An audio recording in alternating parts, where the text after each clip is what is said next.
আসসালামু আলাইকুম viewers, Sabinus কিচেনে তোমাদের স্বাগত জানাই।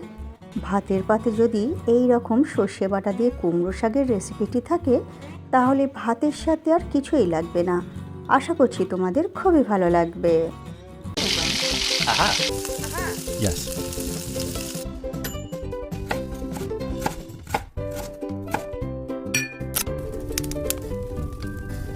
Wow.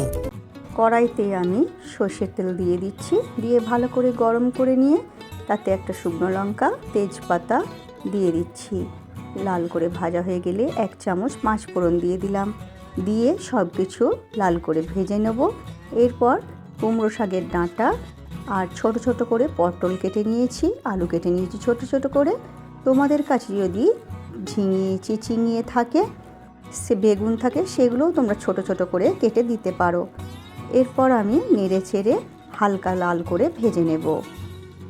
ভাজা হয়ে গেলে এরপর আমি 2 চামচ কালো সর্ষে নিয়ে তাতে 2টো কাঁচা লঙ্কা দিয়ে আমি পেস্ট করে নিয়েছি। এখানে আমি 1 চামচ সর্ষের তেল আবার দিয়ে দিলাম। তোমরা এখানে অবশ্যই সর্ষের তেলটা দেবে। সর্ষে বাটা দিয়ে কিছুক্ষণ আমি ভেজে নেব। নিয়ে এতে পরিমাণ মতো লবণ, 1/2 চামচ লঙ্কা গুঁড়ো, 1/2 চামচ হলুদ গুঁড়ো দিয়ে আমি কিছুক্ষণ কষিয়ে নেব। অল্প করে পানি দিয়ে আমি কিছুক্ষণ কষিয়ে নিচ্ছি। তোমরা যখন সর্ষে বাটবে তখন কাঁচা লঙ্কাটা অবশ্যই দেবে, নাহলে সর্ষে বাটা তেতো হয়ে যাবে। কষানো হয়ে গেলে এরপর আমি অল্প করে পানি দিয়ে দিলাম, দিয়ে নেড়ে দিয়ে এরপর আমি শাক দিয়ে দিচ্ছি। এখানে আমি শাক ছোট ছোট করে কেটে ধুয়ে নিয়ে পানি ঝরিয়ে নিয়ে দিয়ে দিলাম। প্রথমে অর্ধেকটা দিয়ে নেড়ে দিচ্ছি, দিয়ে তারপরে অর্ধেকটা আবার বাকিটা দিয়ে দিলাম, দিয়ে এরপরে ঢেকে কমে যাওয়া পর্যন্ত অপেক্ষা করব। ঢাকনা খুলে যখন কমে যাবে শাক তখন এইভাবে ভালো করে নেড়ে দেব। নেড়ে দিয়ে আবার ঢাকনা দিয়ে হতে দেব।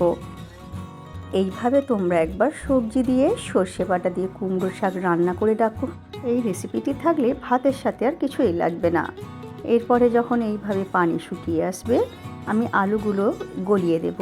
এখানে আমি 1 চামচ চিনি দিয়েছি। ভিডিওটা স্কিপ করে গেছে। চিনিটা দিলে খেতে ভালো লাগে, অবশ্যই তোমরা চিনিটা দিও। যে কোনো পাঁচফোড়নের তরকারিতে একটু চিনি দিলে খেতে ভালো লাগে। আলুগুলো গলিয়ে দিলে খেতে ভালো লাগে, তাই আলুগুলো গলিয়ে দিয়েছি। এরপর যখন সব কিছু সেদ্ধ হয়ে শুকিয়ে গেছে এরপর তোমরা পরিবেশন করো ভাত রুটির সাথে। আমার রেসিপিটি ফেসবুক থেকে দেখলে ফলো করে দিও, ইউটিউব থেকে দেখলে সাবস্ক্রাইব করে পাশে থেকো। আমার রেসিপিটি শেষ পর্যন্ত দেখার জন্য অনেক অনেক ধন্যবাদ তোমাদের।